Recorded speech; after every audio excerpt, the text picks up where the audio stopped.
Y por cierto, hay que poner el reflector ciertamente en algunas situaciones que solemos normalizar, pero que no está bien. El día de hoy, Juan Pablo León, en El Comercio, ¿no?, difunde un informe que es bastante interesante, porque cuántas veces hemos normalizado que tal casa, tal edificio ha sido construido por el maestrito, ¿no?, el llamado maestrito, que va rotando en una misma calle sin tener los estudios, la preparación para hacer ese tipo de edificaciones, en un país altamente sísmico.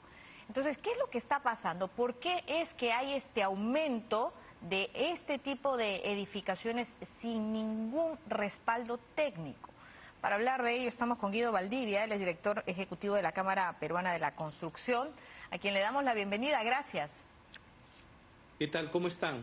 Un placer de estar con ustedes. Muy bien, este informe ha sido elaborado de acuerdo al resultado de un estudio del Grupo de Análisis para el Desarrollo.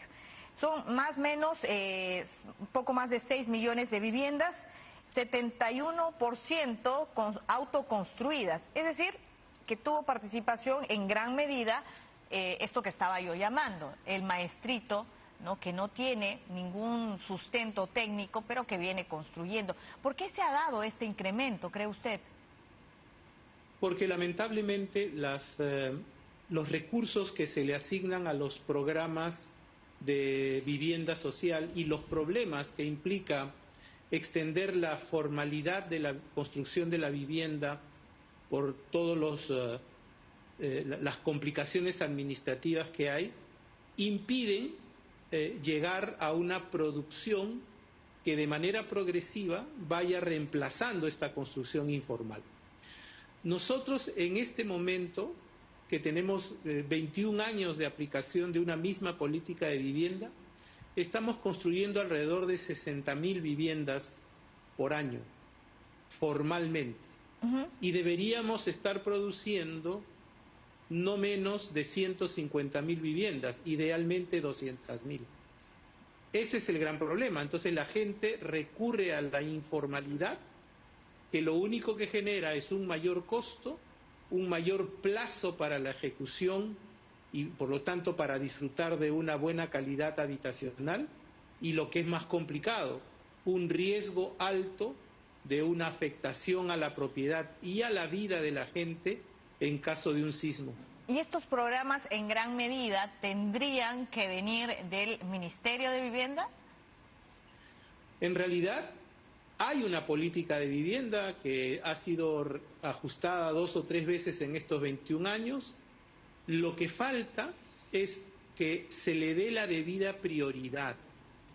En Capeco sostenemos que la educación, la salud, la protección social, es decir, la jubilación, el seguro de desempleo y la vivienda son los programas fundamentales para generar, primero, una salida definitiva de la pobreza y segundo, una buena condición de vida. Pero señor Valdivia, ¿a qué se refiere usted cuando dice que no tienen la prioridad que deberían? A ver, yo le diría lo siguiente. En este momento nosotros destinamos 1.300 millones de soles de subsidios para vivienda. Y para llegar a la meta que corresponde, necesitaríamos triplicar esa cifra. Es decir, pues casi 3.000 millones de soles adicionales.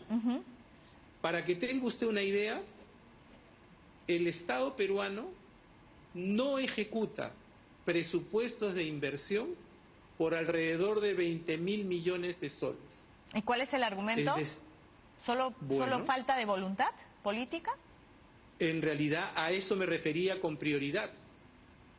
Darle prioridad a la vivienda es lo que permite no solamente reducir estos riesgos de la informalidad en la construcción, sino utilizar al menos una parte de los recursos que no utiliza el Estado a pesar de disponer de ellos. Ahora, ¿esto se ha reducido en este gobierno? ¿Cuándo empezó a dejar de ejecutarse este presupuesto? Porque Lo que teníamos, por lo menos con anterioridad, se hablaba mucho del boom inmobiliario, el acceso a créditos para que las familias pues no tarden tantos años en construir un ambiente, ¿no?, para vivir. ¿Por qué? ¿Desde cuándo es que se ha empezado a decrecer toda esta oportunidad de construcción formal? Bueno, yo diría que solamente hubo en estos 22 años 2 años en los que los presupuestos de subsidios superaron los 2.000 millones de soles, que también es insuficiente para llegar a las 200.000 viviendas. Entonces estamos hablando de que desde que se crea esta política, no se ha logrado escalar los programas para llegar a las cifras que efectivamente se necesitan. ¿Qué gestión sí se acercó?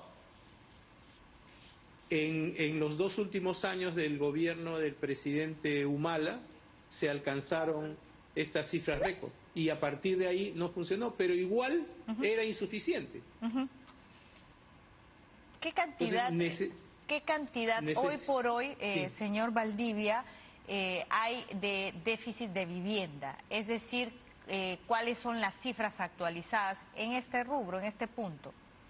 Le doy los 3 datos relevantes. Primero, falta de vivienda, o sea, déficit cuantitativo, más o menos 500.000 de viviendas.